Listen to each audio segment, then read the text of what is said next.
back to the Fanspeak Network. Today, we're here to overreact to everything we saw in Week 3, and then, of course, look ahead and find the best bets for NFL Week 4.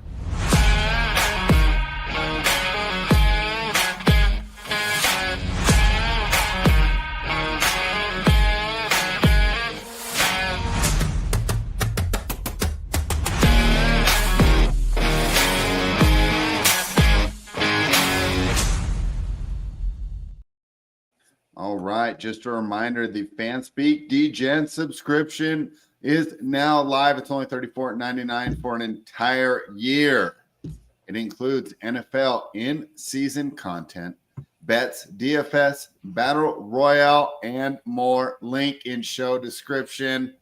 With that being said, Tyler, let's start with you. How was your NFL Sunday? I told you I went kind of light, and I split the bets, and, of course, we gave them out here on Sunday. So how are you doing today? Yeah, I mean, I'm all right. We had a decent day on the sides and totals. I mean, our one total was an easy rocking chair catcher with that Cincinnati-Minnesota game.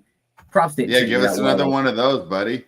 Oh, I hope so. I hope we can find another one that easy. But props didn't treat me well this week. I had a couple that were just right on the goal line. Literally. Stevenson, anytime touchdown. Falls right on the goal line, fumbles it. That was a fun one to lose. So it's a tilting week, but we'll get it back. Yeah, easy to tilt those player props too, especially when you get so close. Jamie, how you feeling today?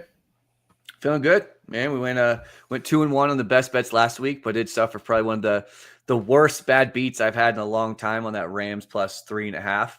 I mean, that was just brutal. I thought it was a lock, right? You down one with a game-winning field goal. Who would have thought that happened? But it was like a wild week with 3 or 4 blocked field goals all within like 5 minutes of real lifetime. So it's pretty wild. But overall, it was a fun weekend. All right. Well, so here's the deal. My overreaction today is so ridiculous that I'm only going to bust it out if you guys don't bring the heat. So I'm going to start with you, Tyler. What's your number one overreaction from week 1? My number one overreaction. Colts are Super Bowl contenders, fellas. Oh, my God.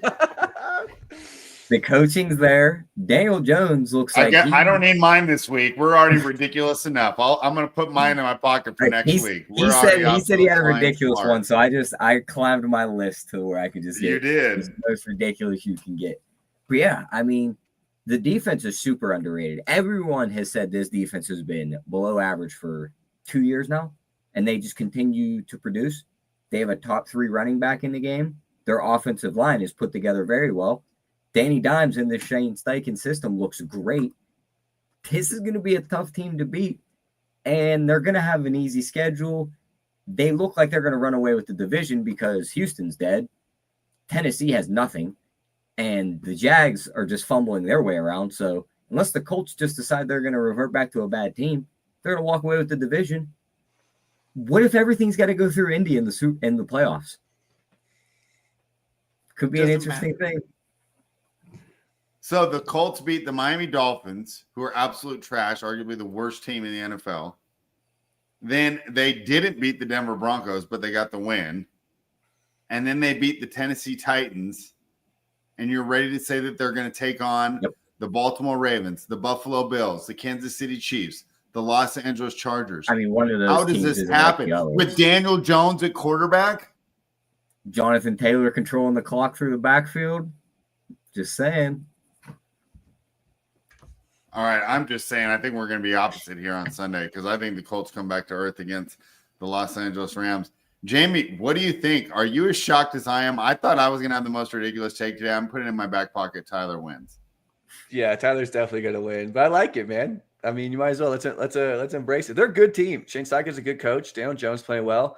I mean, he led a Giants team to a playoff win a few years ago. They might win one playoff game. Maybe they get hot. You never know. I don't hate it. Maybe they mess up the apple cart of the seeding, and they force Baltimore and Buffalo to eliminate each other in some point, so they only have to play one of them and win one of those games. There's pathways where they get their spread. You're not going to bet Herbert can't win in the playoffs against Josh Allen or Lamar Jackson. Herbert can't win in the playoffs. They knock the Chargers out. We go, the Chargers are the Chargers. The Colts move on. Baltimore and Buffalo poach one or the other one out of the playoffs, and then that team goes to Indy and they lose. Buffalo's a run funnel. You're telling me Jonathan Taylor can't control that whole game? I cannot wait till next week after the Rams put the absolute smackdown on the Indianapolis Colts. Jamie, what's your top overreaction from week 3? It's definitely not as hot as that. I don't even say it's an overreaction, but I just want to say I think me specifically, I think I was wrong about the Lions. I think I wrote them off a little too soon. I think the Lions they're a real contender. They did. So, do we have a 2-team race again, Jamie? Because last week it was a 2-team race. It's still the Packers, but wait, you can say that. Why not? Let's just take the Packers out of the equation. Let's only look at the Lions here, because you're obviously biased when it comes to Green Bay. But let's just look at Detroit and their ability to contend. Mm-hmm. You know that yes, they lost to a division rival in week 1, but it was their first game with 2 new coordinators. Each week, the offense looked better. They're finally putting motion in. It's kind of looking at like that Ben Johnson offense that he inherited. And the center is finally getting his feet under him and kind of developing some rapport with those other players. So the blocking's back to how it could be. How is this anything? I know that Ben Johnson's cool and everything, but if we replace the center or replace the coordinators, how is this any different than the Lions team that won the division last year? So I don't want to argue against myself because my overreaction was that Detroit was better. So I don't want to go too deep in that weeds. But if we're going to talk about it, I think the difference is more on the Green Bay side. I think this Green Bay defense is like, I didn't want to put them as the number 1 best defense in the league, but I still had them behind Denver, but they might very well be the number 1 defense. I mean, Parsons. Denver hasn't looked to be the best defense. Yeah, that's what I'm saying. This Green Bay's defense is really, really good. And so that maybe is my overreaction, I guess. The Packers are the best defense in the league, but I still think the Lions are a good team. I would put them up there with the Rams as equally probably as good. I definitely think so far the Eagles and the Packers are kind of a tier of themselves. I had Rams last week potentially being better than the Eagles. You know, that one didn't taste so well this Sunday. So got to give more respect to the Eagles. I got to give more respect to the Lions. I would think the Lions so, are too. better I still think the Eagles have the best defense. In the NFL? Yeah. Yeah, I don't think so. I think the Packers have the best defense in the NFL. I mean, well, I'm sure we'll talk about the Packers game later, but I think that's going back to the main point. I think the Lions are much better than I specifically was giving them credit for coming into the season. You got to put them in the contention. Let's just go all the way with this tape, Jamie. I'm not even saying you have to say they're your favorites to win the division. Oh, they're definitely not my favorites to win the division. You have to be able to entertain the possibility that they could win this division just like they did last year. Sure. If there's a pie chart, there's a piece of that pie where they win the division. I will say that, but I still feel pretty confident the Packers are going to win the division. I just do think I need to put more respect on this Lions team. I think we are all kind of, at least Tyler and I were under the assumption that this Ravens team was going to maybe handle them. I was too. That's what I'm saying. We all were, and they do. They look much better than I thought. There is not near as big of a drop off as I was anticipating without Ben Johnson and without Frank Ragnow. So I just want to give my respect to the Lions. I definitely think they're a much better team. And I'm sure they're a contender, but I do think that they are still a tier 2 behind. I don't think their defense is that great, to be honest. Let's go to a different division where it's not your favorite team, right? Sure. Like the Seattle Seahawks are in the race to win the NFC West. It doesn't mean that we think that they're going to, but we have to say it's a possibility. Like of the course. only team. But again, no, I don't think anyone in the NFC West. Like you're acting like the Lions or the Bears. Okay, how is this getting turned around on me like this when my hot take was supposed to be that the Lions are better than I thought? I do not think they're the Bears. I think they're a very good team. I just think that the Packers have the best defense in the NFL. I think that was showcased week 1, week 2, and week 3. So I don't think that they're going to be better than the Packers this year. But I still think they're a very good team. They're still in the race. I underestimated them. Well, of course they're in the race. It's 2. They're both 2 and 1. Thank you. That's all I wanted was to admit. All right. Not a 1-team race in the NFC North. We still have some football to play, and the Detroit Lions are still alive to defend their division championship. Yeah. Hey, how this all got turned around where like I was supposed to give love to the Lions, and then you made me defend the Packers and be like, no, the Lions suck. You know, so because I've been waiting since that win last night because I lost money on the game. I was on the Ravens, but I had said in my pregame, it made the league more interesting if the Lions get that win. Yeah.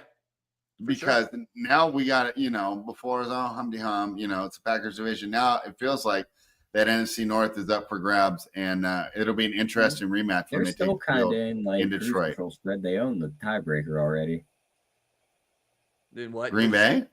Yeah, they beat them.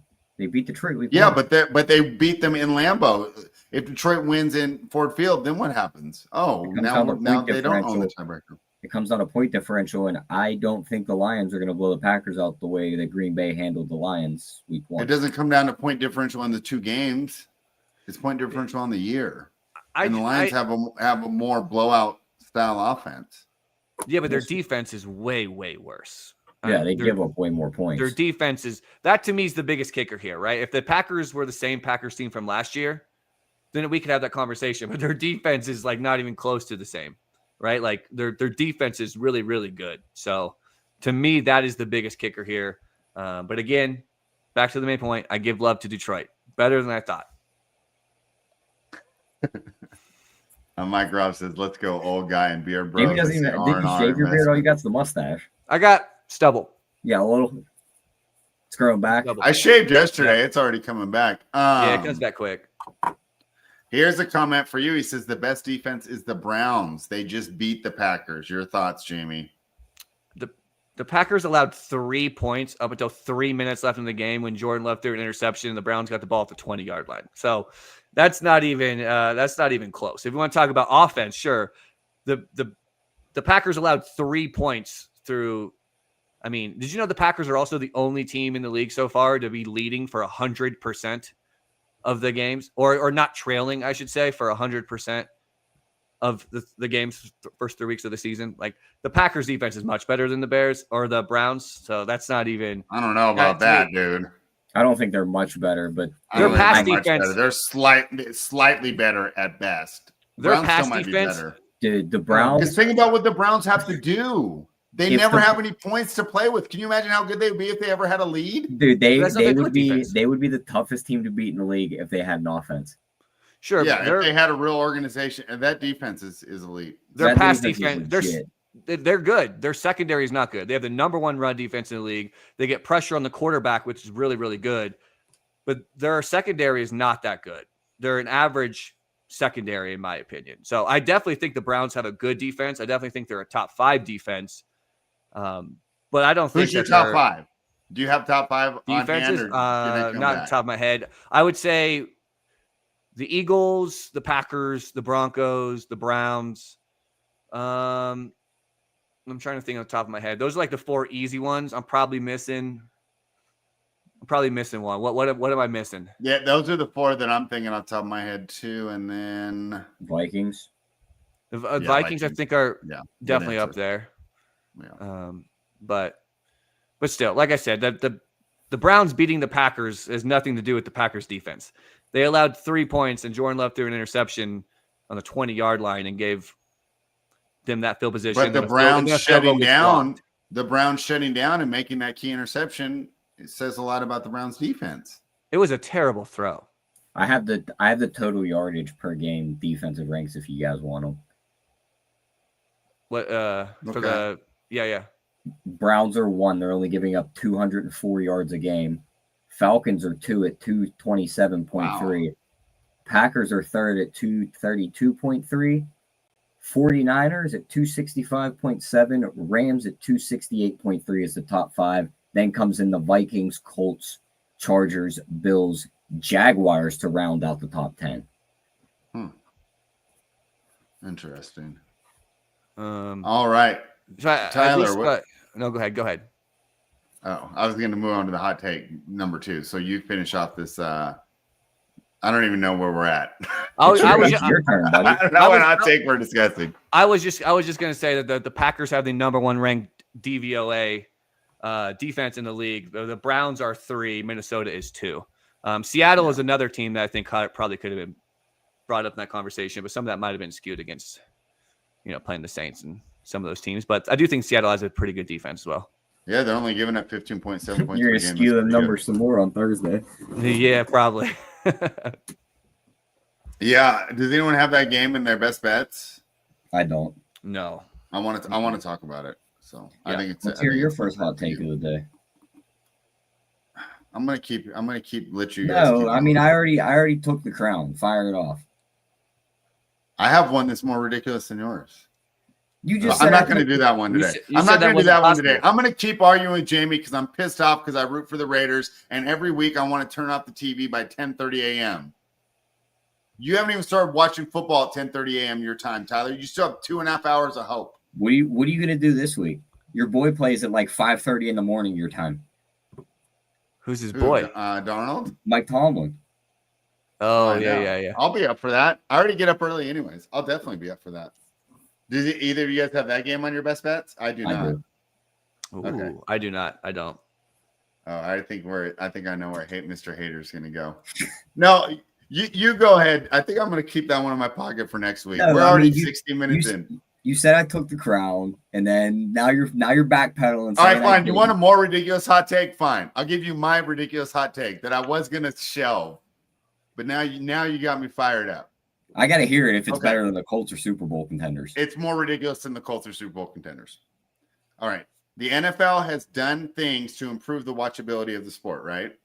For example, these pussy roughing the passer calls, right? Like you put a hand on a helmet. It's like roughing the passer, right? Why do they do that? Because we don't want to watch Jake Browning versus Carson Wentz, right? We want to watch the best quarterbacks play. So even though it's a crappy rule, we do it to make the teams better. My crappy rule change is teams in the top 10 should not be allowed to draft running backs because it's bad for the running back and it's bad for the fans of the organization. Because when you draft a running back in the top 10, it doesn't change anything. Look at Saquon Barkley. He didn't help the Giants win. You think this is a hotter take than the Colts or Super Bowl contenders? You basically just told me you were retardedly high watching the games, that you came to this conclusion that just like, I'm just mad that these teams I am mad. And you're only making this your hot take because the Raiders got smoked. Because it was the Raiders. Yes, 100%. Yes, of course. And I'm so pissed that it's like we have so many holes and we got a running back. And Genti's not going to be good until he goes to another team, just like McCaffrey didn't help anybody win until he went to the Niners. Josh Jacobs didn't help anybody win until he goes to the Packers. And now this is going to happen to Genti. Can you imagine if he was on Dallas? We wouldn't even be talking about Javonte Williams. We'd be watching these awesome highlights week after week after week. But instead, he's going to get 9 carries a game because we're going to be down by 30 points. And he's going to be behind one of the worst O-lines in the league. For the good of the league, I want to see these good running backs on good teams. No, I agree. You should not do that. You should not be drafting these running backs when you're a bad team. Yeah. But bad teams stay bad. There's no like participation medals out here. Like you don't just be like, we have to protect these teams from themselves. No. Is it good for the league to have one of the iconic franchises be a joke year in and year out? We need to help them. Is iconic? Are you saying the Raiders are iconic? They haven't been iconic since like. What are we talking about, bro? They haven't been iconic since like 3 cities ago. Bro, they have one of the biggest fan bases in the whole league, and they suck. It's easy to be a Packers fan. You guys always win. Try being a fan when your team loses for 25 years straight. That's iconic. Oh, that's super iconic. They have one of the biggest fan bases because they've crossed 3 different cities. That's a good one. I love it. All right, go ahead, Tyler, with your next hot take. It's that wasn't even serious. I'm just pissed. Is it 4? What's up? Is it 4 or 3? What do you mean? LA. They were what? No, they weren't out. Were they LA at one point? No, because they was Oakland, LA, Oakland, now Vegas. Okay, so that's what it was. They did the double back. They went back. Yeah, they got back with their ex. Yeah, and then they left her again. All right, Tyler, what's your next hot take? It's not really a hot take, but the combo of the Steelers passing on Cam Scatterbo and Jackson Dart is going to be looked back on in the next 2 to 3 years. And it's going to go, why would they pass on those two to draft Caleb Johnson and Will Howard?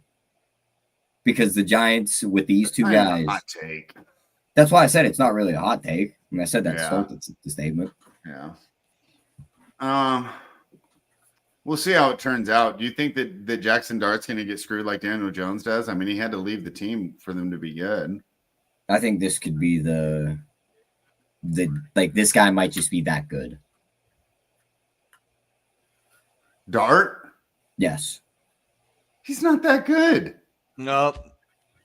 We should transition to my next hot take real quick so we can speed this up a little bit. Let's do it. Go ahead. Go. Even if it's plus 800, there's no value. We talked about this a couple weeks ago, the Jackson Dart. Still, go take him to win Offensive Rookie of the Year. Hey, and you can say what you want, but I said this when we had our video we did, what was that? Right after the draft, when we did the best ball team. And I said Jackson Dart was the best quarterback in that draft. I said it then, and I'm saying it now. Jackson Dart is going to win Offensive Rookie of the Year. Go take it in now. This kid is good. Do you remember what team he's on? He gives me Justin Herbert vibes. Oh my god! I think. Oh, all of a sudden now Justin Herbert's so good when you didn't even think he was like a top 10 quarterback in the offseason. I think I put him in top 10. I just said I'm in top 5. Yeah, exactly. I had him at 12. I think I had him and he was the one who did it. I had him at like 7 or 8. And then you guys were giving me crap because I had him as my 5th best quarterback, and now we're talking about him winning MVP. And I'm telling you now, Jackson Dart is really, really good. I think he fits this scheme well. We just talked about Cam Scatterbo. I think is really good. I think he's going to start getting more playing time. Malik Neighbors, we know is good. And Russell Wilson, I don't think people realize how bad Russell Wilson really is. Oh, I think people do.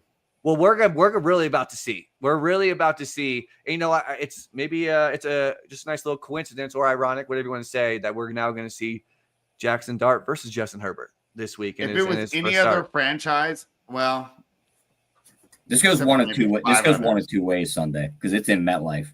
Yeah, either we're about to see the next coming of like the Giants franchise quarterback, and he's going to beat the Chargers and give them their first loss, or this is going to be the MetLife curse, and this kid's tearing his ACL. Oh, I hope not. Don't do that. Or you could just have a pedestrian rookie debut. There is no in between. And a bunch of other quarterbacks. There is no in between with the Giants. This is going one of two ways. There is no average game. If it wasn't the Giants, I would have more belief. I just don't have belief in bad organizations, and the Giants are a bad organization. I think Dayball is going to be a nut every once in a while, right? Exactly. I think Dayball is good enough, I think, to be able to get Dart to play well. I do think so. I mean, he had success with Daniel Jones for a year or two. I think Jackson Dart is just really good. I think he's going to give these guys chances down the field too. Like Neighbors is going to get some shots down the field. 100%. If you play fantasy football, they're not going to be get Neighbors. They're not going to be flying through the air like a punt when Russ throws these moon balls where he's got to wait for them. We do throwing hospital balls and it's 4th and goal and Russ is throwing the ball away, right? Like, so if you would play fantasy football, go get Malik Neighbors now. Try to buy low after that bad week 3 game by Neighbors. But I love Jackson Dart. And I said that in the offseason right after the draft. I'm sticking with it. I think he's good. He's athletic, man. He's an athletic kid. Yeah, exactly. He has a cannon. To me, he really does remind me of Justin Herbert. Cam Ward's athletic. He's not lighting the world on fire. I think Jackson Dart is more athletic than Cam Ward. I think he's a better runner too. And I think he has a cannon. I also think he has a better supporting cast too. Like I think Malik Neighbors and Cam Scatterbo is much better than Tony Pollard and Calvin Ridley. So and when Andrew Thomas played them first 25 snaps of that Sunday night game, they were dead even with the Chiefs. And then his snap count hit the max number. He went on the bench, and the Giants couldn't do a thing. 100%. It's almost like his injury coincided with Jackson Dart starting. They said, "Oh, you 100%. Are ready to play football now? The rookie's coming in now. We weren't going to sacrifice him the first 3 weeks." That's exactly it. Yep. Our offensive line set. Bring them in. They're beating the Chargers on Sunday. 100%. They were one of my picks. Okay, let's go. I love it. Look at all right, Jamie. Well, unlike your Packers win the next 5 Super Bowl picks, I hope you're right on this one. Hey, that is not true at all. All right, that is not true. I had the Eagles last year. Remember that? So. No, very true, very true. Okay. Any more hot takes, or do we want to get into the games? No, I mean, looking around. I mean, should we talk about Penix? I mean, we probably all. I know Swear's not going to agree, but I mean, dude stinks. Yeah, it's one bad game. It's his seventh start. It's his seventh start in the NFL. He had a bad game. But like what are you do? Bring in Kirk Cousins? We already know that's not going to work. Like you got to develop the kid. There's this idea that a young player can't have a bad game is ridiculous. This isn't just one bad game. There's a lot of film where he flat out looked at Kyle Pitts running a streak down the center of the field last week, had a touchdown, and was just scared to throw it. He just didn't throw it. So what are you going to do when he puts up hella points against Washington this week? What was he doing this week? This defense isn't good. So he's only going to be able to play in the dome, is what you're telling me? He played at Washington. He played outdoors. Jared Goff did that, and we weren't fine with him. It's almost like the dude who's exploding in Chicago as a wide receiver one might have made this guy look good in college. No, because he was giving it to the other guy that we overdrafted, Jalen Polk, and he was giving it to, I can't even remember who the third guy in best ball was. No, where Jalen Polk get drafted to? Wide receiver graveyard called the Patriots. Yeah, but he was not very good because he can't even make that team. Yeah, but Polk wasn't Rome. And there's one other guy who got drafted. Oh, I think McMillan down in Tampa, who's not doing shit either. He's hurt. He was spreading the ball around. I'm just saying he's not doing. He hasn't played a game this year. He broke his neck in the preseason. He's not doing well at all. And Freddie goes, "Well, I'm just saying he's not doing anything." So, his stats say 0. So, yeah, even games played. All right, we are completely opposite on Penix. I am not worried at all. I'm not selling Penix shares. He had a bad game. Jamie, your thoughts on Michael Penix's performance? Is he fits the criteria of these guys that are above the age. So Steve J. Stroud had a bad game. Does he suck too? But here's the thing. I kind of think he does. I think he might suck. But here's the difference between a guy like CJ, and you could even use Bryce in this thing against Penix also. Penix is in this group of these older quarterbacks that come out with Kenny Pickett, with Jaden Daniels, with Bo Nix. Who cares? You look at that group. There is a drastic difference between the good ones and the bad ones. There is no one quarterback that was above 24 to 25 years old that came out of college that took a few years to get good. These guys either hit the ground running or they suck. He's been fine. He had one bad game. Jaden Daniels hit the ground running and looked good in week 1. Your boy Bo. So are you going to get rid of him if he throws 3 interceptions in his first game back? You're not getting what I'm getting at. Your boy Bo Nix, he hit the ground running last year. He was great all year. He was solid. He's regressed. Are you giving up on him? Did you say he's the 32nd PFF guy? But here's the thing. He hit the ground running. Kenny Pickett never looked good in the NFL. Never got his footing under him. What's another older guy? Penix has looked good in the NFL. He just had a bad game. Yes. Spready's never beat a team. There's the reason they got rid of Cousins. Do you think if he did bad in those 3 games last season when he started that they would have made the switch? But it was at the end of the season when the games didn't matter. They all matter. Every game in the NFL matters. Spent draft capital on them, so they had to try and see what worked. They traded their first round pick this year. They don't have that, and I think they're really going to regret that because I think this kid sucks. What do you mean they traded their first round pick? They don't have their first round pick this year. Oh, they don't? No. Who they traded to? Pretty sure the Rams have it. Huh. Right, I'll double check. I didn't know that. I'll double check that to make sure. Jamie, will you back me up here that he's being ridiculous about Michael Penix because he had a bad game? Yeah, I'm neutral on this one, so I don't.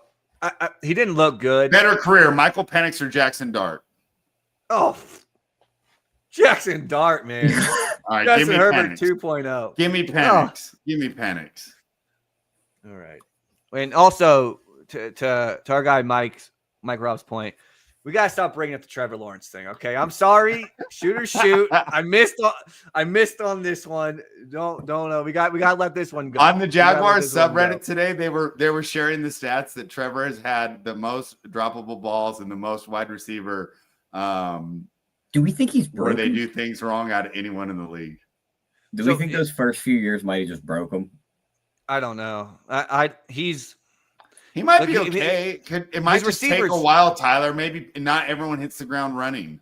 Well, here's the huge problem with the receivers. What's that coach's name? Waldron or whatever that bounced around teams. And now he's terrible. He's there. I know. I know. That's gonna be nervous for my Washington season, and Brian Thomas is not wide receiver 3.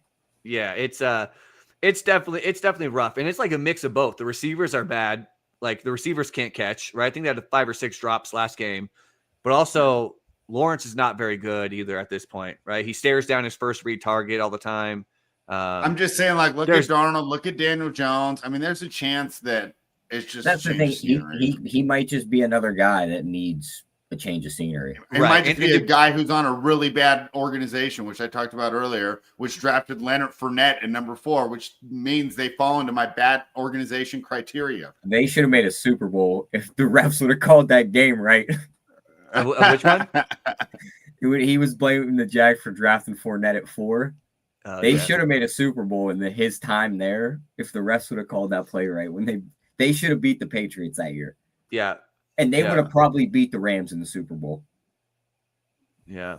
Yeah. It's well, and to be honest, I thought Liam Cohen was going to be the guy too. To be honest, I thought he could have been the guy. But hey, it's still early. We're 3 weeks into the season.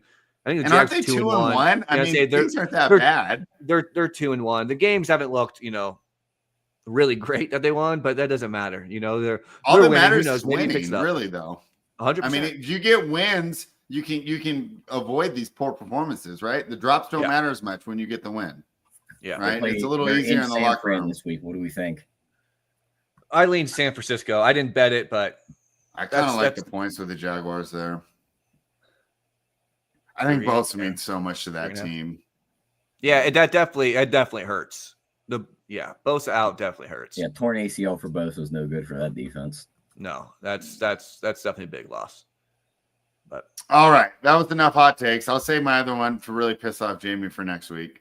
Let's dive in. This is definitely some kind of Jordan Love take or something. Of course it is. After one game, of course, right? So Jordan Love gets one bad game, but Michael Penix doesn't. I see how it is. Yeah, I think Jordan Love has proven a little bit more than Michael Penix throughout his career, but I got you. He also is in a way better situation. You don't think Penix would look that good under the floor? He's Probably down there not. in Atlanta. No, I don't think so. You're you know what? I'm back on Tyler's side. Michael Penix sucks. I've had enough. Michael Penix sucks. All right. That's some good hosting by me to finally get you to make a take. Tyler, give me your first best bet for week 4. My first bet, I mean, we'll just go right to it. It'll be the first one of the week. It'll be 9:30 in the morning. Give me the Vikings -2.5. I just think that game on Sunday, the Steelers got gifted.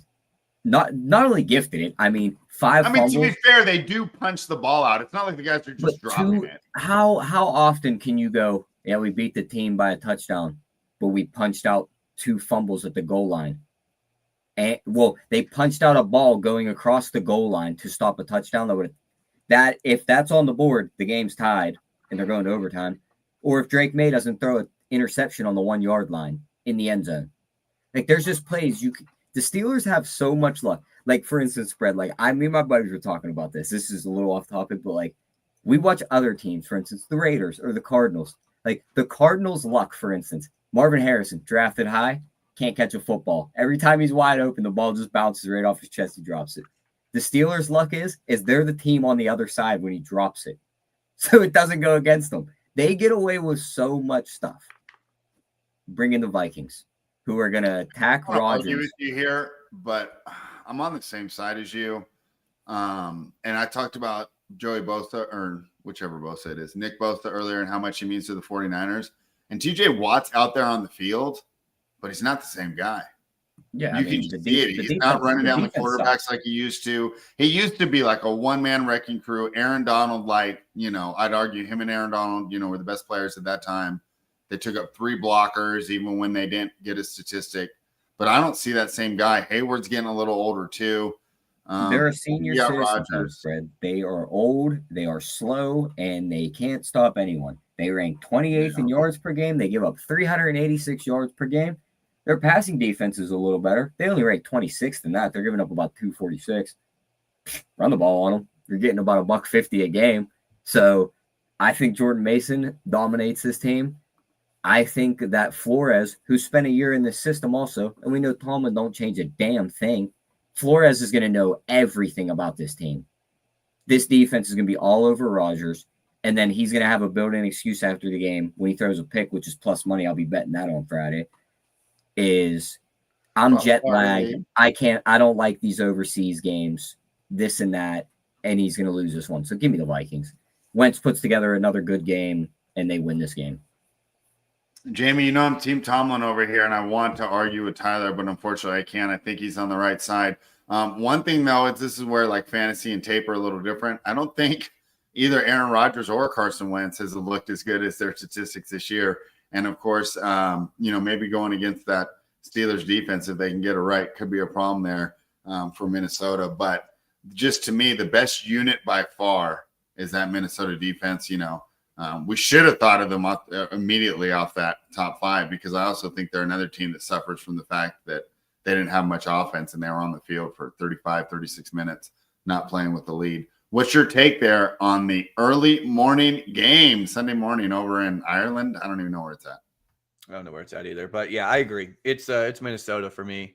Aaron Rodgers historically does not play very well in these games. I think it's only a sample size of 2, right? It's still small, but neither one he played very well. I just think, like you said, Minnesota's a top 5 defense in the league. This Pittsburgh defense, I don't think they're necessarily as bad as like the numbers show this early. Like I would, I think they'll get it fixed, but will they get it fixed this week traveling across the Atlantic Ocean? Right. And I also think it's just like a step down from what they were in the years past. And we looked at them as like a top 5 defense.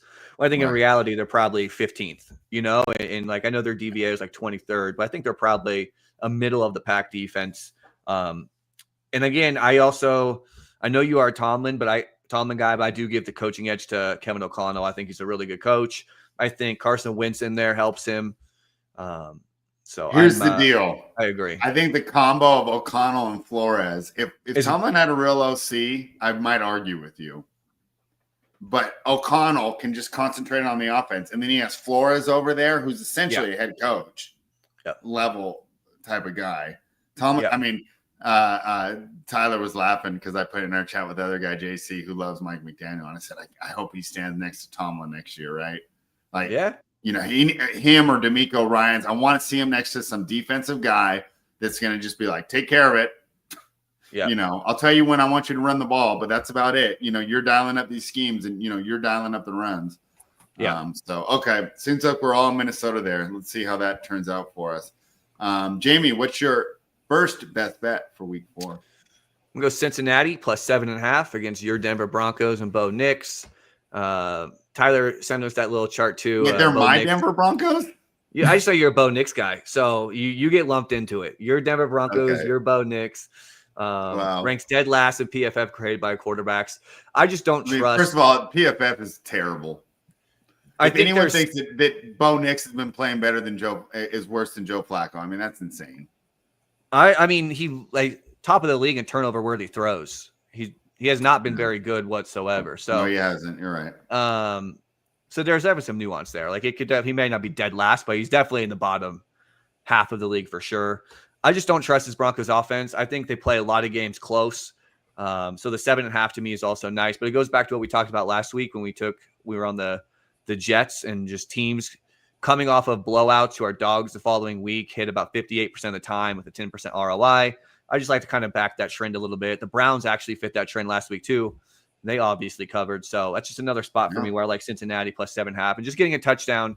I think feels good in this spot because I just don't trust Denver to be able to, really crush a team. I just think they play on thin margins offensively and it's going to make this game close. And I do think we get a little bit of a bounce back from Jake Browning. I don't think he's as bad as he looked last week. And it also just goes against that defense that we all think is top 5 in Minnesota as well. So I like the Bengals plus 7.5. All right. And so the first one, I just agreed with Tyler on the lean, but this is actually one that I wrote down on my best bet section too, Jamie. So as much as we argue during the first half hour, our overreaction section, seems like we find a lot of the same plays. I'll throw in a couple more. You threw a lot of them in, right? Excellent buy low spot for Cincinnati. Another point for people. If I were playing DFS this week, I'd be targeting T. Higgins, and that's off what have happened. And let's see if Browning can do it, right? They put Surtain, and that was that huge Week 15 game that changed so much of the playoffs where T. Higgins had his best game of the season because they just said, okay, fine, you're going to just shadow Surtain and Chase. We'll just go to Higgins all day. And if you don't change things up, right, and you don't move Surtain around, we'll just keep throwing it to him because he can beat the number 2 corner. Now, maybe they've upgraded their number 2 corner in the offseason. I'm actually not aware of that off the top of my head, but I'd be looking at T. Higgins props here, and I'm all over the Bengals here too. 7.5 is too much in a primetime game. The total is only 44.5, making that 7.5 so much more valuable than, say, it would have been last night in a game with the total that closed about like 53 or whatever that game closed. Those points are more valuable, and you talked about a buy low spot. And the other thing is that Broncos defense, we had talked about it being a top defense, and it's a good defense, but it might not be as elite as we gave it credit for. So I also like the Bengals to bounce back. I'm taking the points on primetime with you. Tyler, what's your next bet? I don't get a take on this one. Oh, I'm sorry. Go right ahead. I wouldn't dare bet my money on Jake Browning. Why not? He is, excuse my language, he is dog shit. He's done fine except for that one game. What do you mean? You love this overreaction segment. Whatever you saw last week is just canon for all the hell NFL. He threw 3 picks against the Jags in 3 quarters. Yeah. And they got lucky and walked away with the game. Okay. And then he just got dominated by the Vikings, and now one of the best defenses in the league, one of the hardest defenses to diagnose. Okay, but the defense that everyone's penciled in as being very good, even all 3 of us said it, that hasn't looked all that good, but they've played decent teams, now gets a bad quarterback coming in, and we want to bet the bad quarterback? I don't get that one, in my opinion. I'm on the other side. He's not as bad as he was. I think Browning is just that bad that he's going to give them points. Hey, weren't you on the other side of the Jets? I think you said the same thing about the Jets last week. I think so. We did bet the worst quarterback. No, I like the Jets because Tyrod coming in with Garrett Wilson to step up the offense. Okay. But Jake Browning, no. I think it's an overreaction to Jake Browning. Nothing I've seen from that man in even the first, not even counting. You can throw the Vikings game out the window. The Jags game, from what we've seen, I wouldn't touch the receivers either. He couldn't get the ball to Chase to save his life last week. Yeah, I still think when we talk about the Vikings, I also think the Vikings have a much better offense than Denver. Personally, I also think Kevin O'Connell is a much better offensive-minded coach. I just think if the Broncos are going to score 20 points, we don't think the Bengals can get 13. And it's plus 7.5. It's a whole touchdown. I think it's a bit of an overreaction, personally, to Jake Browning. And also, Denver's defense is more based off talent. Minnesota's is based off scheme. It's just one of the hardest schemes to diagnose. It's going to seem way easier. Yeah, and you already got half of the field taken away. You just stay away from Surtain. It's not that hard. He's not going to do that, Spread. He's not good. He's going to throw in his direction. He just throws the ball wherever he wants to. You could say half the field's cut off. He's not Joe Burrow. He's not just going to be like, Chase is out of the picture, I'm throwing to Higgins. He is going to take chances, and he's going to give Denver the ball. And probably points. I'm Googling stuff right now. Maybe I should look that up. Right. Google if he's colorblind because he keeps throwing interceptions. All right. In his career, he's played 14 games. His completion percentage is 69.9. He's thrown for 2,300 yards. That's 7.7 yards per attempt. 15 TDs, 12 interceptions. That's not that bad. Yeah, there's definitely worse quarterbacks. You're acting like he's Desmond Ritter. How many of those interceptions came in the last 7 quarters of football, fellas? Take a guess. Okay, so in the last 2 games, he's thrown 5 of those 12. Yeah, and that's in 7 quarters because he didn't play the first quarter of that game. So good luck, fellas. I'm not joking. Hey. This is one of them ones where I'll untie the rope for the raft and I'll wave as you guys leave. I'm not jumping. Well, Spread and I will go to the office. You guys can go to Treasure Island without me, and if you guys hit, you guys hit. I like it. The overreaction section of the show is over, Tyler. Now we're looking ahead. Yeah. And I'm not looking that far ahead to where Jake Browning somehow in the future becomes a good quarterback. He is he's fine. For a backup, he's fine. Yeah, he's fine. I don't think he has to be a great quarterback to win this game. Like I said, more of this bet is against a Denver. Well, yeah, it's 7.5. Who said Bengals money line? I didn't. Their defense is also putrid, the Bengals. This game can't look like what the Seattle just did to the Saints. No. I think it can. I don't think so. I think Bo Nix is pretty bad. I don't trust that offense really whatsoever. Skill position wise, who on that offense? Cortland Sutton's a good player. Troy Franklin, J.K. Dobbins, R.J. Harvey. Like, there's nothing. I mean, we're all expecting Harvey. The one thing I can say, too, is like, Denver probably should have won that game last week. I can count on 3 plays we can go back and look at where he missed touchdowns. It was like Marvin Mims was stretched fully out. The ball touches his fingertips and he can't bring it in. If that ball is 2 inches closer, that's a touchdown. Two different times. So it's like those plays turn into touchdowns against a bad quarterback. I don't like being in that spot. It's just. Yeah, he also has like. You're not betting against us, right? You're just warning us, right? You're not betting against us, though, right? You're just warning us. I might. Like, are you actually betting the Denver Broncos -7.5? Is it in Denver? What is it? How can you rank the PFF, which you think is actually valid, which it isn't? It's a bunch of dudes just smoking weed and none of the same criteria. In Denver. I will 100% have that game teased down. Okay, we're talking about the +7.5, Tyler. They can win. I think I'll bet the 7 too. I think they cover the 7. Tyler, you must have been a stripper in a former life. You'd love to tease. What's your next best bet? My next best bet?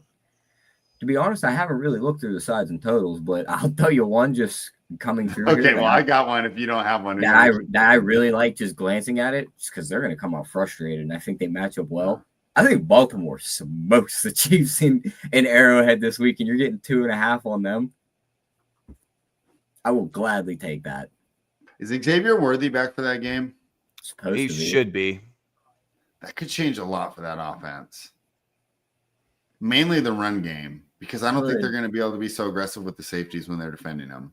Yeah, but I mean, Pacheco looks like bottom 5 running back. Hunt's getting. Yeah, but I mean, everyone looks like a bad running back when you're going against aggressive safeties that aren't worrying about getting beat over the top. He was bad when those guys. Right, like even Derrick Henry can't run against an 11-man front. But they couldn't run all last year, and Xavier Worthy didn't miss a game. They ran fine. I mean, they made the Super Bowl. They didn't run the ball fine. Well, they had to do something fine to be able to make Super Bowl. All right. I don't know if I'm betting that game. But you like the Ravens -2.5 in Kansas City, huh? Yep. What do you think, Jamie? I don't know. I almost lean the other way. I almost think this is like the Detroit Lions, where we're writing the team off way too early. Yeah. I mean, I would probably lean Baltimore. But that did remind me that it wasn't the Jets last week. It was the Giants that you said you would take over the Kansas City Chiefs, because I took KC 5.5. So you did just contradict yourself by taking a worse quarterback than Russell Wilson, perhaps, against arguably the greatest quarterback. He was coming off a 450-yard performance against the Cowboys, though. So I'm just giving Caleb crap.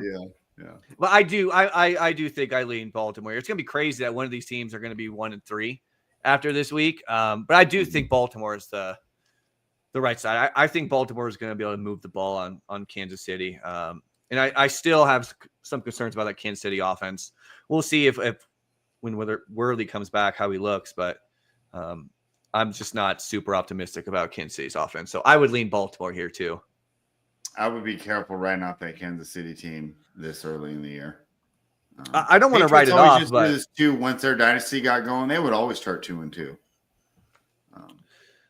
They never look this bad. I definitely think the Chiefs are they're definitely, I think, regressing a bit. The Chiefs, like I said, last week was just a good spot. Yeah, that's fair. That's fair. But I'm just saying the idea if they're gonna bounce back too, it's gonna be week 7, 8, 9 range when Rashee Rice also comes back and that offense starts to really hum. That's when you'll go, oh, they've ripped off 4 wins in a row and they've looked like an elite team. Now they're back. I think until then, I'm fading them or just staying away. That's fair. All right, Jamie, give me another bet, because my bets are ridiculous this week. Something's wrong with my brain. I think getting blown out by the Commanders. It's not that we lost; it was the way that we lost. I just hate not being competitive. Jamie, what's your next best bet? Well, another gross one. So plug your nose and place it. But Titans +7.5 against Houston. I just don't think Houston's very good. You keep taking my bets. We literally do not talk beforehand. I was on the same exact thing. We're 2 for 2 on the same best bets. I love it. I love it. So again, this does fit the criteria that I mentioned a little bit ago about just underdogs following week who after they just got blown out the week before.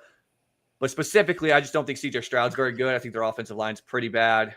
Again, I think Houston's defense is pretty good. So I just think it's going to be a game that's probably going to be close, similar to my take with Cincinnati. I could just see it being a 7-point game. So when you're giving me 7.5, I just like that.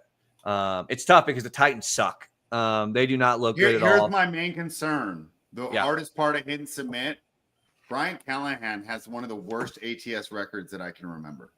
Yeah. He's like 3-15 ATS or something. Here's the one thing that I'm not arguing this one. If I'm anything, I'm joining you guys on this one. He gave up play calling duties. The pass game coordinator is going to call the plays now. This offense might look completely different on Sunday. And I agree with you guys. Houston looks bad. They can't generate anything. And the Titans defense isn't terrible. They did all right in week 1. No, their Titans defense is good, which is why I like to play here. And then they played the Rams and the Colts, who look like 2 elite offenses right now, who are both going to put up points. So I think they can keep this game close. Yep. So I only see 38.5. It was 39.5 earlier. How low can this go and still be viable, Jamie? Did I already miss the boat, or was it probably too low missed to begin with? It was pretty here's low. The thing, though, with 2 good defenses, you can get defensive touchdown and go over 2. Yeah, that's why I hate betting these 38.5s. Right, we're like 2 awesome defenses, 2 struggling offenses, right? And then Cam Ward throws a pick 6, CJ Stroud fumbles. Yeah, I think you just take the 7.5 personally, and I think that kind of correlates well with a lower scoring game. So don't you guys feel like these 2 totals should be flipped in Tennessee and Houston and Carolina and New England? Carolina and New England, I don't think they scored many points at all, and they're hanging a 43.5 there. Just because both defenses suck, maybe. I mean, I guess so. Carolina coming up north, It's a stinker for sure. I mean, right now, Drake May's playing better than any of those players in the other game either. I think right now, not counting like Jaden Daniels, who we already know is like elite, one of the better quarterbacks in the league. I think of all these guys that have been drafted in the last 3 to 4 years, Drake May's look the best by a good margin. Drake May looks good, and Drake May's the name we're going to be saying in 10 years. And we talk about no online and no weapons, and he's the epitome of that. His weapons suck. Like Stephon Diggs is, and the O-line's not good either. If they had a good O-line, I think you can make it work. Yeah, Hunter Henry's looked good with him. Yeah. All right, Tyler, do you have another bet for us? You don't have another one? Or did he steal yours that you were going to say? I want to wait. So far, Jamie's taken my 2. I'm going to have him cue this up. I'm not going to tell him what it is. I want to see if he takes the same one. I don't think there's any way he could take the same one. No. Do you have another one, Tyler? Or we'll go to Jamie and we'll see if we match. Go ahead to Jamie. All right. Well, I'm going to stay on brand here. We gotta go Green Bay -6.5. Oh my gosh. And to be fully transparent, I did take the 5.5 on Sunday, but I still think 6.5 is fine. Out to 7 offshore, Jamie. The market agrees with you. Yeah, so I think it's this is a good spot. The Cowboys suck. The Cowboys make every opposing offense look like they're the best offense in the league. But also schematically, I think this is a good spot too. So Green Bay ranks 29th in blitz rate, but they rank top 5 in pressure rate. So they're consistently generating pressure without having to blitz. And Dak Prescott, dating back to last year, so with a larger sample size, he ranks 26th in EPA per dropback against pressure with teams who are not sending the blitz. But also on the other side of the ball, the Dallas defense is just really bad. This is going to be the first time all year where Love and the Packers get to play a defense that is playing zone coverage, and that's historically a much better split with Jordan Love. So Love versus zone has a 69% completion percentage dating back to last year, 9.1 yards per attempt. Versus man, it's 58% completion percentage, 7 yards per attempt. So 2 full yards per attempt more. Specifically, Dallas plays cover 3 at like the highest rate in the league, 43% of the time. Love has dominated that throughout his career and averages 10.6 yards per play with about 15.6% explosive play rate. So I think it's going to be a big Packers bounce back. I just think that this defense is going to be able to get pressure on Dak. I think losing CeeDee Lamb hurts pretty bad for this Dallas offense, and specifically, I think this Dallas defense is really bad. I wanted to take some player props, but nothing was up. So just if it does come up, if it does come up, if I have a feeling Josh Jacobs, his rush attempts will probably be around the 18.5 range. That's kind of generally where they are. I like that up to, like, honestly, I think he gets probably 20. His rush yards are probably going to be like 78.5. I like that up to 80. And his anytime touchdown will probably be tough because in this spot, I'll probably like minus 180, but go ahead and take 2 touchdowns for Josh Jacobs. So I wanted to take a Josh Jacobs prop for this third one, but like I said, it wasn't there. So I just took the Packers by 6.5. But I think it's a good bounce back spot for Green Bay. It's Matthew Golden week, buddy. It could be. It very well could be. In Dallas, matched up with the worst secondary in the league. The dude should have had a 96-yard touchdown last week, but he walked himself out of bounds. Yeah, I know. That was back in Texas also. Smash spot. Give me the over on his prop. He's going in the end zone. This might be the week. I try to get him week 1 for 100. I might bet him again 100 right here. Yeah. No, I like it. And like I said, it coincides with Love's 15.6% explosive play rate against cover 3. Someone's got to catch the ball, and it's him, Wicks, and Dubes right now. Yeah, that's it. I mean, and Kraft is just more of a his ADOT did go up a little bit this year, but still he's more of an underneath guy with, big yards after catch. So I like that call. I didn't even think about the Texas narrative. So I like that even more. Jamie, did you ever play poker? Yeah, a little bit. All right, so I got a little analogy for you right now, right? What's up? Before you fire up your crazy bet, I had one left. Oh, I do too. I want to talk about his Packers pick real quick, though. Oh, okay, go for it. And here's my poker analogy, right? I want to make a stand against you and argue with the Packers, but I'm looking at this Cowboys hand, and this isn't the hand to make the stand with, right? I can throw it away. I'm going to wait, because there's going to be better spots on the schedule this year for me to debate with you, and I just can't do this 5-3 offsuit right now and try and make a stand with you with that hand. So I want to argue with you. I can't. I'm going to throw mine in. I should have known you were going to pick the Packers for your third, so we wouldn't go for 3 for 3 on best bets. Yeah, no shot. How do you like this? And it kind of supports some of the arguments I was making earlier. Give me 9.5 with the Cleveland Browns. To me, I know that we can argue, but we're both agree it's a top 5 defense. And what a lit down spot for the Detroit Lions. What a lit down spot here. Coming off, the biggest win of the year, saving their season. They're, people like me saying that they're the best team in the NFC North now. They're hearing that all week. And I just think Cleveland can keep this close. I just believe in the defense. Now that Judkins is starting, they have a run game to keep the opposing offense off the field. My only concern is we always talk about how much better the Lions are in the dome, but this just seems like too many points. 9.5? I mean, that's wild. They basically said, Tyler, you can't tease this. I like the Browns here. Tyler, your thoughts? That's a rough one. That's a little rougher than Jake Browning, I think. If they were outside the dome in Cleveland, I'd be down. But they just hum as an offense when they're inside that dome. Yeah. And how many points do they got to get up before Cleveland? Like Judkins is kind of like, all right, the only thing you're doing is catching passes out of the backfield. Mm-hmm. We just watched them sack Lamar Jackson how many times? We think that statue named Joe Flacco is going to be able to get away from these guys. This, I mean, I see where you're coming from. It could be a letdown spot, but I don't think Dan Campbell is going to let his team see a letdown spot. You know what I mean? He's not celebrating that win like a huge. Yeah, but it's just like when the Bills beat Miami the other night, where it's just like there was no chance when you felt like the Miami was going to win the game, but they didn't cover. And I know it's 12. Yeah, but that was also a divisional game against a team that was 0-2 with their backs against the wall, throwing everything they had at Buffalo. This is a non-conference game. I wish the Browns weren't coming off that win. I would like to see more. The Browns coming off a big win at home, this has got.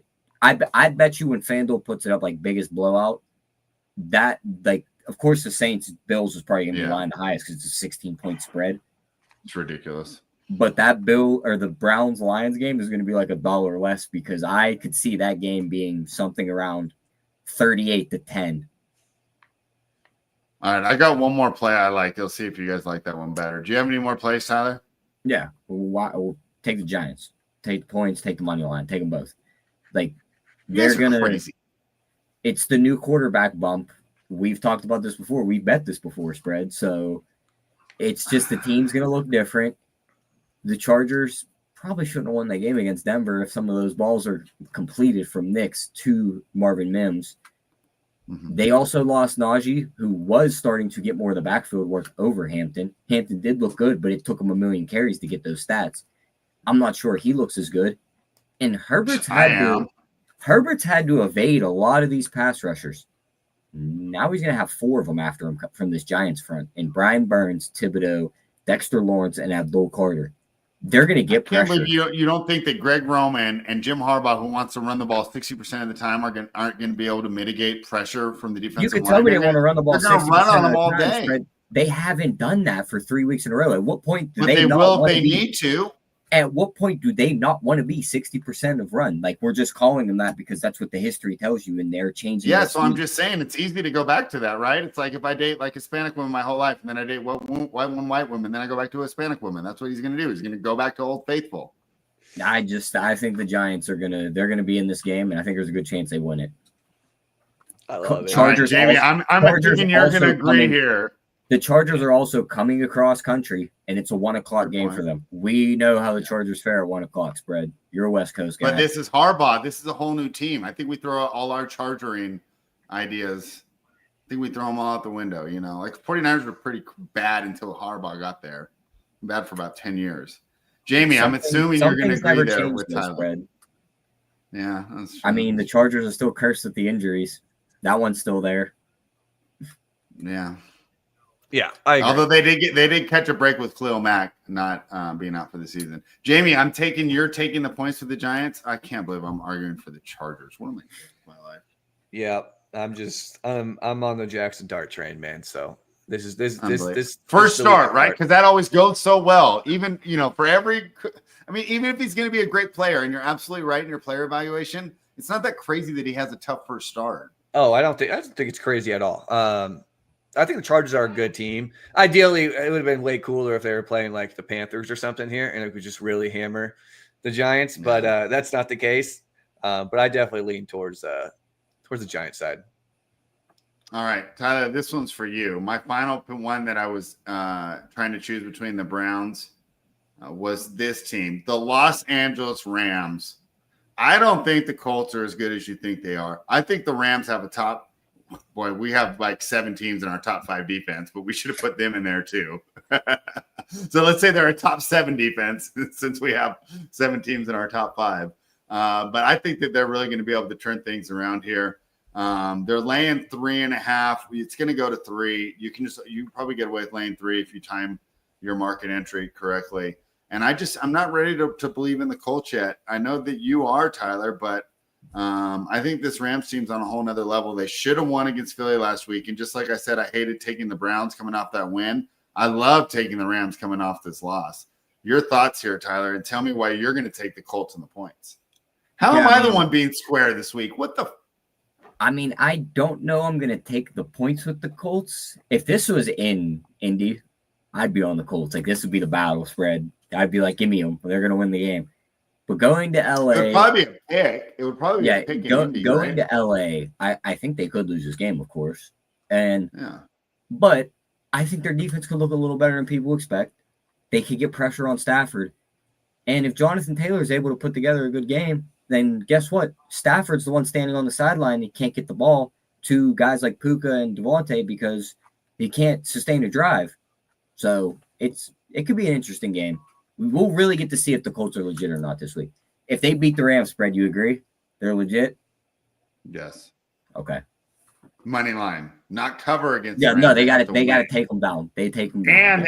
And it can't be off some BS penalty. Yeah, I agree. Like, it can't be some weird way they win where it's like, I can point back to that's how they stole that game.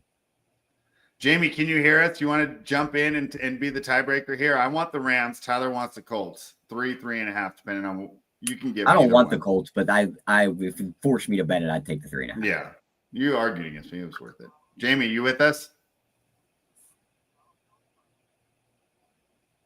I don't think we got sound from him.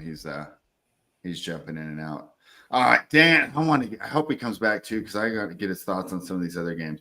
All right, real quick. Did we talk about Seahawks Cardinals? Who do you like there, Tyler? I like the Seahawks. I think the Seahawks smoke them. I like the under. Your boy's been looking a pretty good spread, so I can't knock him much longer. And to be fair, really good defense. I know it's Mac Jones, but they held San Francisco to what was it, 17? Yeah, but I mean, who was it? Trent Williams went down a portion of that game. Mac Jones started limping midway through the game. Mm-hmm.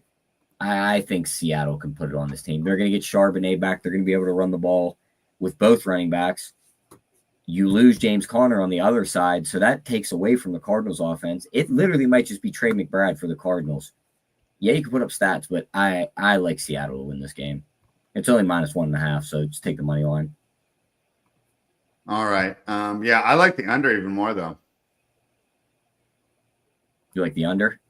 Yeah. My worry is I think Seattle could put up numbers. And 43.5, we just seen them. That defense, I mean, scoring at home against the Saints is way different than scoring against the Cardinals on the road.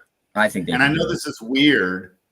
I know this is weird saying about the Cardinals defense, but all right. Let me just look up recent matchup numbers real quick. So they keep scrolling. Their last matchup, Seattle put up 30. Arizona got to 18. That was in Arizona. The game before that was 16-6, but that was in Seattle. The game before that was 21-20, and that was in Arizona. Which would have gone under. Yeah, so I mean, you get an under, but they did get to 30 in their last trip there in the most recent matchup. So, yeah, I think the defense is better than last season.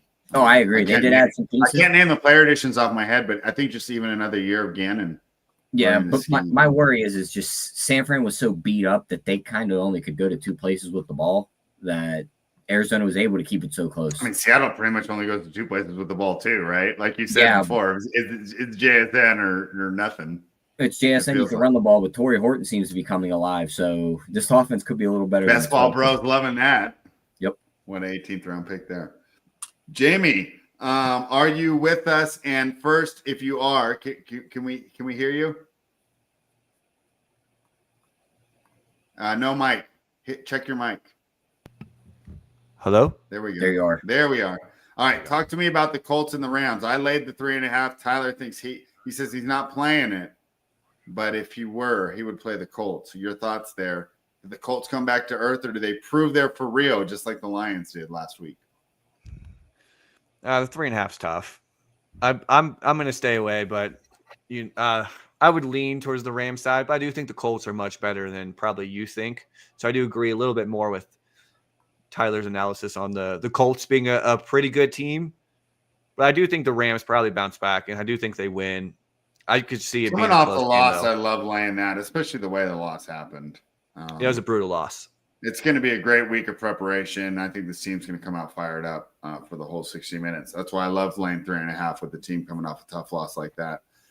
Then we talked about what was the one we talked about after that? Oh, the Thursday night game. We both like Seahawks in the under. Not firm conviction there, but that's the way we're looking. What do you think? Yeah, I'm with you. I lean Seattle and probably under. It's probably going to be a pretty gross game.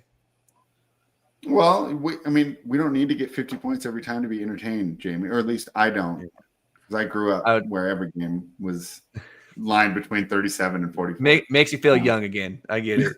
Yeah, it does actually. Yeah, it's like when you throw on those old Brett Favre YouTube videos tonight after we got off the show, right? You're rewatching the Super Bowl win. Okay, I want to talk to you guys about a couple more games though. We didn't put them on our sheet, but I think they're interesting. The Buccaneers are catching 3.5. Boy, it was so funny how last year we talked about the Chiefs getting so lucky all the time. I mean, are the Eagles following that same pattern? I didn't think that they necessarily. I mean, well, obviously they deserved to win. They won, but if that was the Chiefs, I mean, you guys would have been all telling me how lucky they were and how it can't sustain. I mean, is this the same thing with the Eagles, or do they bounce back? The thing is, Baker has 3 game-winning drives so far. Can they keep pulling things out by the skin of their teeth? What do you think? This is the site returning to the scene of the crime 2 years ago where the Buccaneers eliminated the Eagles at home in a wild card game. Jamie, start with you. Yeah, these are two teams I was like a little more bearish on coming into the season. I like Baker a lot, and he keeps on defying all odds. Like you said, he keeps late in the game. He just gets it done. And you just look at his turnover worthy throw rate. It's towards the top of the league. Eventually, he's going to throw 2 or 3 interceptions these games. I think it's as a Favre fan, you should appreciate these gunslingers, Jamie. Let's stop with this turnover worthy thing. We got to start forcing the ball in there. We got to start making things happen, Jamie. We got to give our wide receivers opportunities to make plays. 100%. I do appreciate it. I do enjoy watching Baker. To me, if you don't enjoy watching Baker, I think you need to check your pulse because you're probably not living. He's just an awesome dude to root for. But still, because I could relate to Brett Favre, he will have these games where he's going to throw 3 or 4 interceptions. And I think this could be one of those games. So I lean for the Eagles side here. I just think their defense is too good. I think it's going to cause problems for Baker and that offensive line. Yeah, I was leaning the Tampa side, but I couldn't pull the trigger. Tyler, what are your thoughts on this game between the Buccaneers and the Eagles? Is it a referendum game? Are we going to be able to overreact to this game? The Buccaneers win. Are you going to tell me they're Super Bowl contenders? If who wins? If Bucs win this game straight up, money line, plus 162. I mean, people are already calling them Super Bowl contenders. I mean, they probably win their division. They're going to be in the playoffs. They're better than Indy. I mean, they're on the NFC, so they don't affect Indy. So playing different set of teams. But, I mean, I would lean the Eagles. I probably don't bet it. Even though, they blocking the field goal, you got lucky, you won the game.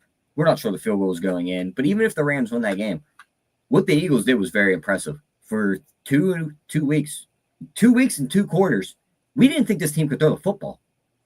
And they came all the way back to tie a game, roaring through the air.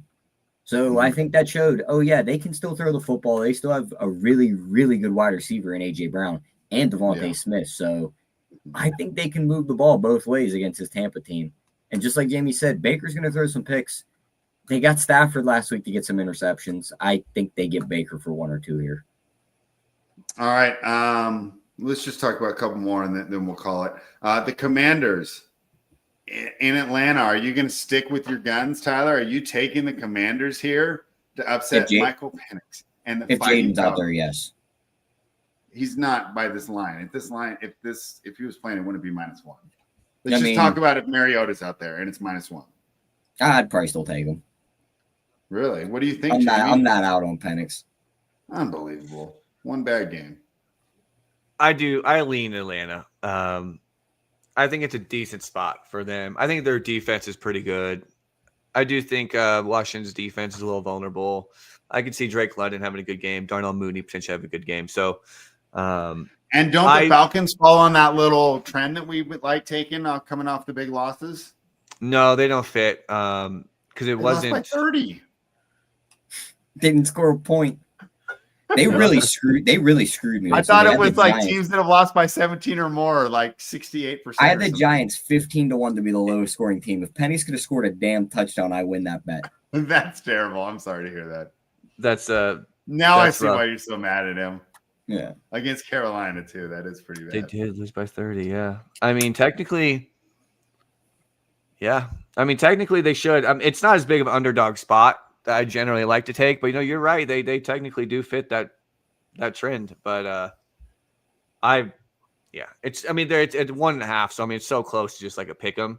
So not a ton of value there, but you're right. No, technically you are right. Yeah, buy low, sell high. I haven't got there yet, but right now to me it's Falcons or pass. All right, guys, talk me off the ledge. We haven't really mentioned the Bears yet. They put up 50 points. Caleb Williams had the best game of his career. If this was week 1, we would all be hailing Ben Johnson as the next Sean McVay. Unfortunately, it's week 3, and we saw 2 bad weeks against 2 tough defenses. Raiders aren't necessarily a tough defense. It's a buy low spot though on the Raiders. I think they would fit our criteria, right? Would they lose? What was it, 44-21? So they fit that criteria too of taking the team off the 17-point or more loss. Talk me off the ledge, Jamie. I want to talk about the Raiders Bears, and I know nobody else cares, so thank you for sticking with us. But I just need to know obviously I'm emotionally hurt for believing in this team, and they let me down. What do you think? And I'll be ready to jump off the ledge if we lose to the Bears. I mean, what do you think? Can the Raiders get it done at home against Chicago, or did the Chicago find something?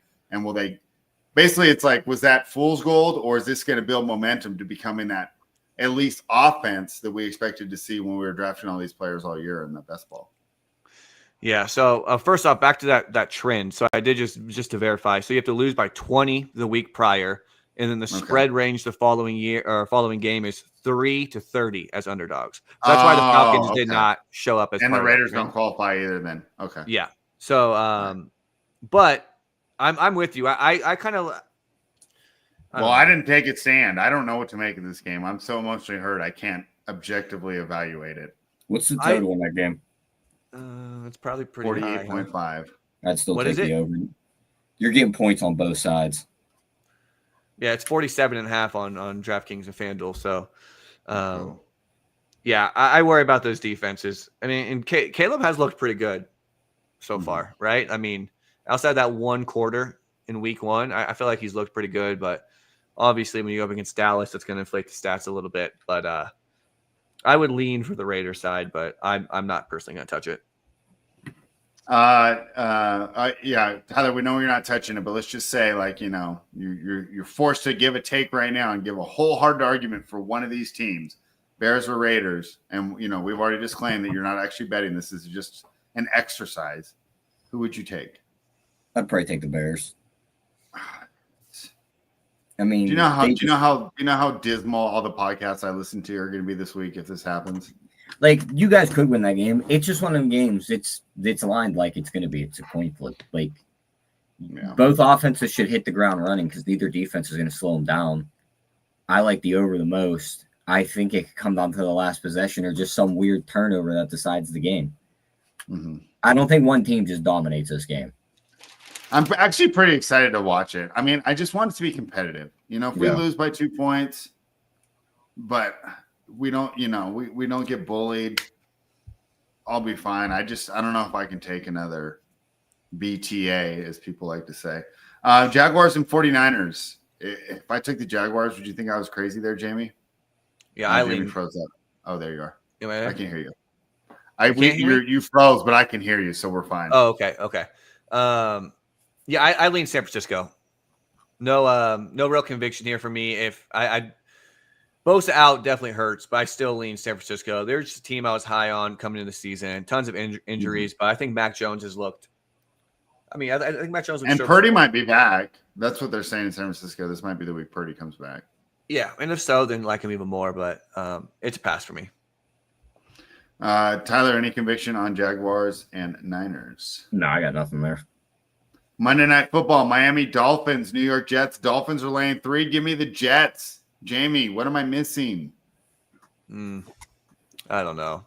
This is stay away from me. These two teams. Call a number. Yeah, that's what I'm saying. That's what I'm saying. These two teams suck, bro. Like, there's maybe take some like props. You're talking about being depressed after last week of football, and then you want to bet the Titans, the Browns, the Jets. Like, what is wrong with you? Yeah, let's. You just love disappointment, don't you? I'll have my therapist send the notes over. I don't even have a therapist, but if I did, they might take a little while to figure it out. So yeah, I would. I do like some Breece Hall here, though. That Miami defense is dog water, man. They're going to average like 7 yards per carry, so I could see Breece popping one off here. So especially if you like the Jet side, I think it makes more sense for Breece, anyways. But make some Breece stuff. All right.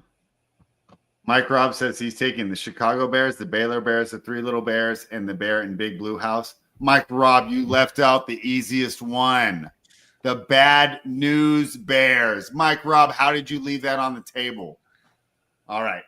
Final thoughts, Tyler. Yeah, hopefully this week's better than last week for me. I'm going to hit some more props on that Friday show because that was a terrible show for me. And just a bounce back week. It's just a bad game. It's not like Michael Penix. I pulled the Raiders off completely. I pulled the Raiders, but I'm not a Raider, so I'm going to pull myself out of there, and I'm going to look good this week. All right, Jamie. Final thoughts, and I'm going to hit the outro. Yeah, I'm excited for it, man. This week 4 is always one of the best weeks. We're starting to get more 3 weeks of data. I always feel like the data starts to stabilize a little bit around week 4 too. So Next week will be probably even better. So excited for this one. Let's get more points.